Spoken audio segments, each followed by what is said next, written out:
تخيل تصحى من النوم من غير ما تكون مضطر تروح مكتب مزدحم أو تستنى مدير يديك أوامر. تخيل إنك أنت اللي بتحدد جدولك، تختار المشاريع اللي تناسبك وتقرر تكسب كام. العمل الحر للمبتدئين مش مجرد كلمة بتتكرر على السوشيال ميديا، ده فكرة بتغير حياة ناس كتير، وبيفتح لك أبواب الحرية المالية من بيتك أو من أي مكان في العالم. في الفيديو ده هقولك إزاي تبدأ، وإيه هي المجالات اللي ممكن تدخلها حتى لو ما عندكش خبرة كبيرة. وكمان هشاركك قصص واقعية لناس بدأوا من الصفر ووصلوا لنجاحات كبيرة. ليه الناس بتتجه للعمل الحر للمبتدئين؟ الحرية في الوقت والمكان، تشتغل من البيت أو الكافيه أو حتى وانت مسافر. الفرص، الإنترنت بقى مليان شغل في كل المجالات، من كتابة المحتوى لحد البرمجة والتسويق. التطور، كل يوم تقدر تتعلم حاجة جديدة وتضيفها لملفك الشخصي. الدخل، ممكن تبدأ صغير لكن مع الوقت هتلاقي نفسك بتكسب أكتر من أي وظيفة تقليدية. العمل الحر عبر الإنترنت للمبتدئين. الإنترنت هو البوابة الكبيرة اللي فتحت المجال ده، ومنصات زي مستقل وخمسات وفريلانسر بتجمع بين أصحاب المشاريع والناس اللي عندها مهارات. يعني لو بتعرف تكتب أو تصمم أو تترجم أو حتى تعمل فيديوهات، في حد محتاج شغلك ومستعد يدفع لك عليه. البداية مش محتاجة خبرة ضخمة. كتير من المبتدئين بيخافوا يقولوا أنا ما عنديش خبرة كفاية. الحقيقة إن البداية مش محتاجة تكون محترف. ممكن تبدأ بمجالات بسيطة زي إدخال البيانات أو كتابة مقالات صغيرة. مع الوقت هتتعلم وتكبر وتدخل في مجالات أصعب زي التسويق الرقمي أو البرمجة. كل مشروع بتعمله بيضيف لرصيدك وبيخليك أقوى. مثال واقعي: شاب في الجامعة قرر يبدأ يكتب مقالات صغيرة على الإنترنت. في الأول كان بياخد مبالغ بسيطة جدا، لكن مع الوقت اتعلم أساسيات SEO وبدأ يكتب مقالات بتتصدر نتائج البحث. والنهاردة هو بيكسب دخل ثابت من الكتابة بس، وبيشتغل مع شركات كبيرة. والعمل الحر للمبتدئين مش رفاهية، هو فرصة حقيقية لأي حد عايز يغير حياته. والبداية ممكن تكون صغيرة، لكن مع الاستمرارية هتلاقي نفسك ماشي في طريق الحرية المالية. مجالات العمل الحر عبر الإنترنت للمبتدئين. خلينا ندخل في قلب الموضوع. إيه هي المجالات اللي ممكن تبدأ فيها من غير ما يكون عندك خبرة ضخمة؟ هقولك على أشهر وأبسط المجالات اللي ناس كتير بدأت بيها ونجحت. 1. كتابة المحتوى. لو بتحب الكتابة أو عندك أسلوب بسيط يوصل المعلومة للناس، ده مجال مفتوح جدا. تقدر تكتب مقالات للمدونات والمواقع، تعمل محتوى تسويقي للشركات، أو حتى تدير صفحات سوشيال ميديا.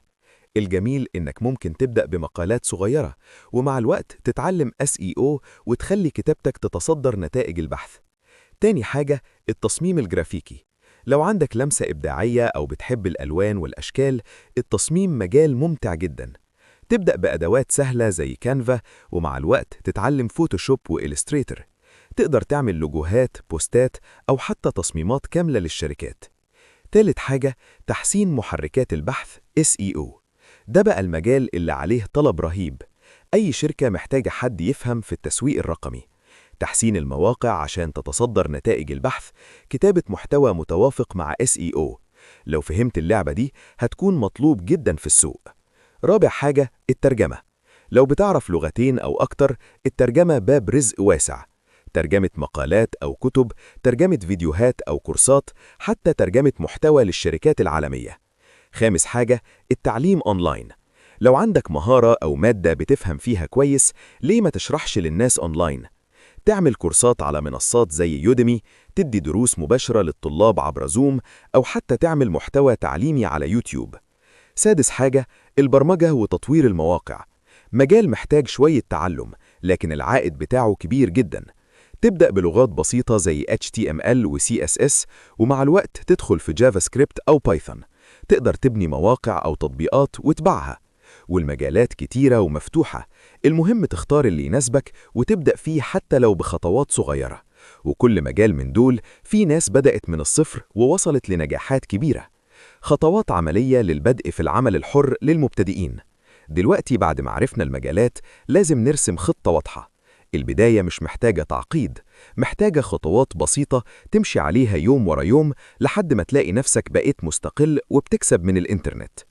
أول حاجة لازم تعملها إنك تجهز بروفايل محترم على منصات العمل الحر.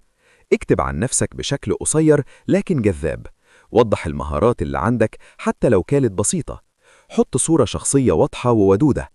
تاني حاجة، بناء معرض أعمال. العميل دايما بيحب يشوف أمثلة من شغلك حتى لو لسه مبتدئ. اعمل نماذج تجريبية. لو كاتب محتوى، اكتب مقالات تجريبية وحطها في ملف PDF. لو مصمم، اعمل تصميمات وهمية للشركات أو منتجات. لو مترجم، ترجم مقالات صغيرة وحطها كعينات. تالت حاجة، أول تجربة مع عميل. أول عميل هو أصعب خطوة. ممكن تضطر تقبل مشروع صغير أو سعر قليل عشان تبدأ. ركز على إنك تقدم خدمة ممتازة. التزم بالمواعيد. اطلب من العميل تقييم إيجابي بعد ما تخلص. رابع حاجة، إدارة وقتك. العمل الحر محتاج انضباط. حدد ساعات معينة للشغل. استخدم أدوات تنظيم زي تريلو أو نوشن. اعمل جدول يومي بسيط عشان ما تتلخبطش. التحديات اللي بتواجه المبتدئين في العمل الحر. خلينا نكون صريحين، الطريق مش كله وردي. أي حد بيبدأ في العمل الحر للمبتدئين بيقابل عقبات وتحديات، بس الحلو إن كل تحدي ليه حل لو عرفت تتعامل معاه صح. أول حاجة، المنافسة الكبيرة. المنصات مليانة ناس من كل العالم، وكل واحد بيعرض خدماته، وطبيعي تحس إنك صغير وسطهم. الحل إنك تركز على جودة شغلك حتى لو السعر قليل في البداية. اعمل أسلوبك الخاص اللي يخلي العميل يفتكرك. خلي عندك معرض أعمال مرتب يوضح إنك جاد.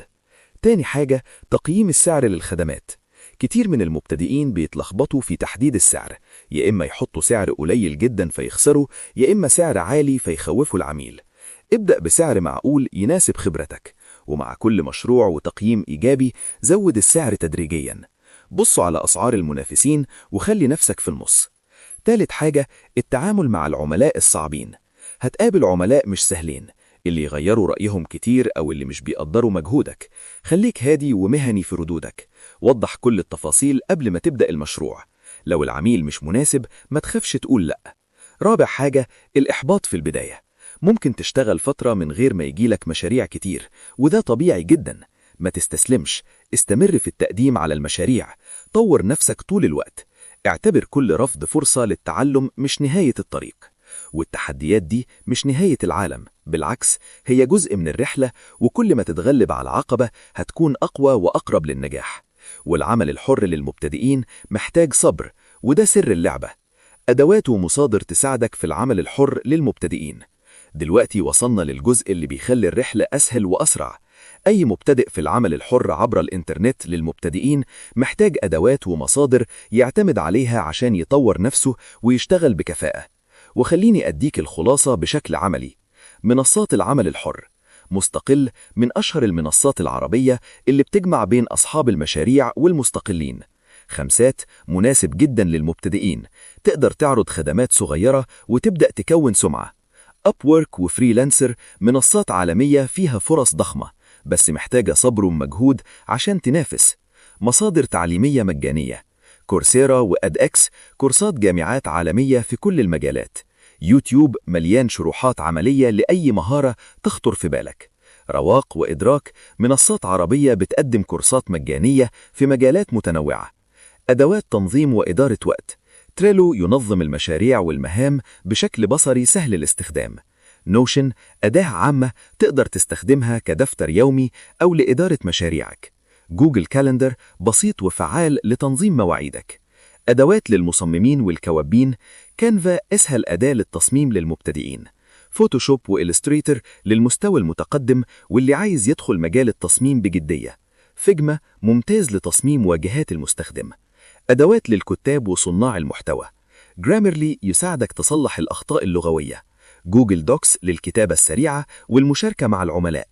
أدوات SEO زي أوبر سجست أو Ahrefs عشان تعرف الكلمات المفتاحية وتخلي مقالاتك تتصدر نتائج البحث. تعلم فن الإلقاء والخطابة. هنا بقى ندخل على موضوع مهم جدا، لأن أي حد بيبدأ في العمل الحر للمبتدئين محتاج يعرف إزاي يعرض نفسه ويكلم الناس بثقة. ومهارة الإلقاء والخطابة مش بس للسياسيين أو الإعلاميين، دي مهارة بتفرق في كل المجالات، سواء بتكتب محتوى أو بتبيع خدمة أو حتى بتشرح كورس أونلاين. ليه الخطابة مهمة في العمل الحر؟ بتخليك تعرف تعرض أفكارك بشكل يشد العميل، بتديك ثقة أكبر في نفسك، بتخلي كلامك مقنع وسهل يوصل للناس، بتساعدك في بناء براند شخصي قوي. تدريبات عملية للمبتدئين: سجل صوتك وانت بتتكلم واسمع نفسك عشان تصلش الأخطاء.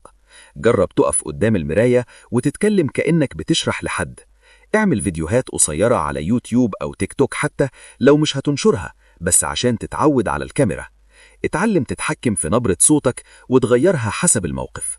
وفن الإلقاء والخطابة مش رفاهية، هو سلاح أساسي لأي حد عايز ينجح في العمل الحر. نصايح ذهبية للمبتدئين في العمل الحر.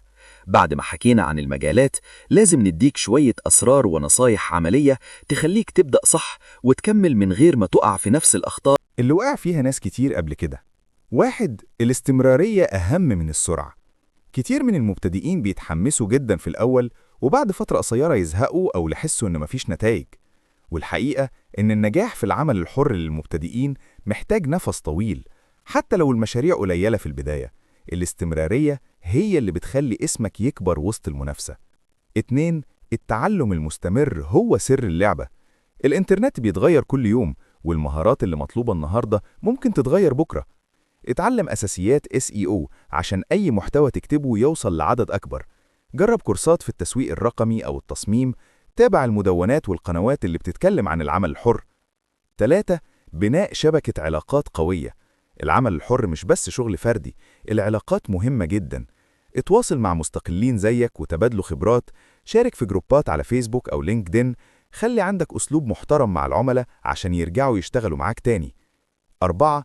إدارة نفسك قبل شغلك. العمل الحر بيخليك مدير نفسك، وده معناه إنك لازم تكون منظم. حدد أهداف أسبوعية صغيرة. اعمل جدول يومي واضح. ما تخليش الحرية تتحول لفوضى. 5. خلي عندك براند شخصي. العميل بيحب يشوف إنك شخص مميز، مش مجرد واحد بيقدم خدمة. اعرض شغلك على منصات زي انستجرام أو لينكد إن. اكتب محتوى بسيط يوضح خبرتك. خلي أسلوبك في التعامل مختلف ويبان فيه شخصيتك. والنصايح دي زي مفاتيح صغيرة، لو طبقتها هتفتح لك أبواب كبيرة في عالم العمل الحر. والسر مش في إنك تبدأ بس، السر في إنك تكمل وتتعلم وتبني اسمك يوم ورا يوم. مستقبل العمل الحر للمبتدئين.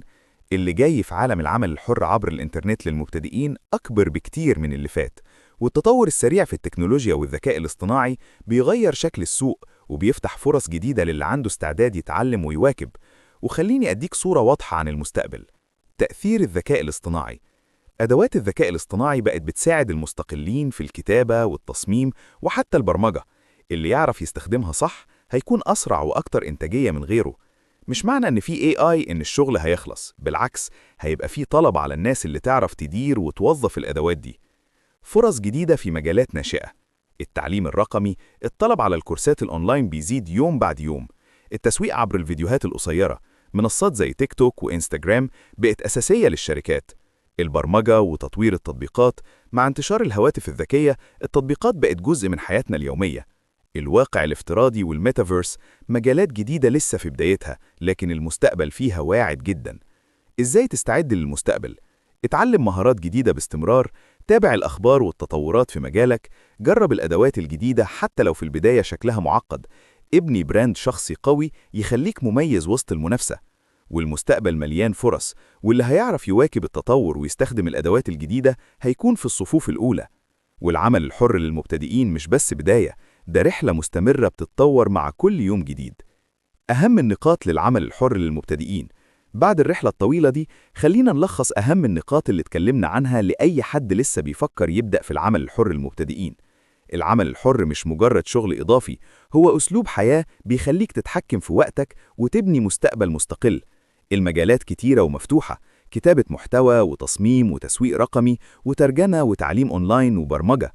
البداية مش محتاجة خبرة ضخمة، مجرد شغف وصبر كفاية عشان تبدأ. التحديات موجودة زي المنافسة والتسعير وإدارة الوقت، لكن كلها ليها حلول عملية. الأدوات والمصادر التعليمية هي سلاحك اللي يخليك أسرع وأقوى من غيره. فن الإلقاء والخطابة بيزود ثقتك ويخليك تعرف تعرض نفسك بشكل مقنع. قصص النجاح بتأكد إن أي حد ممكن يبدأ من الصفر ويوصل لنتائج كبيرة.